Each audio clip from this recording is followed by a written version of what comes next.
পানিটা প্রায় প্রায় পার ছুঁয়ে অবস্থা ছিল। আমরা চিন্তা করছিলাম যদি কালকে বিকালের দিকে বৃষ্টি হতো, তাহলে পানিটা সম্ভবত রাস্তার ওপর চলে যেত এবং সুন্দরপুর সহ বাকি যে এই সকল এলাকা আছে সবগুলো নষ্ট করার সম্ভাবনা ছিল।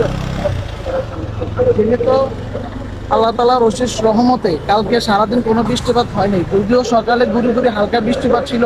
তাতে করে রাত্রে যুবকেরা, এদিকে স্থানীয় লোকেরা সবাই বালির বস্তা, বাঁশ, কাঠ নিয়ে এখানে অবস্থান করছিল। আমরা রাত্রে প্রায় 11টা 12টা 1টা পর্যন্ত এখানে ছিলাম। দেখলাম যে সবাই প্রায় জনগণরা বস্তা নিয়ে, বালির বস্তা নিয়ে সবাই রেডি ছিল। যেখান দিয়ে পানি চুয়াচ্ছিল অথবা পাটলে দেখা দিয়েছিল, সব জায়গায় ছেলেরা মিলে এখানে খননের কাজ করছে এবং বস্তাতে ঢেকে রাখছে। এখন সকালে অবস্থা কিছুটা উন্নতির দিকে দিয়েছে। আমরা দেখতেছি এই সাইডটা হচ্ছে বর্ডার সাইড, যেটা মূলত হচ্ছে শাহপুর জালুয়াপাড়া ওইদিকে অবস্থান করতেছে। আর আমরা এদিকে হচ্ছে ব্রাহ্মণপাড়া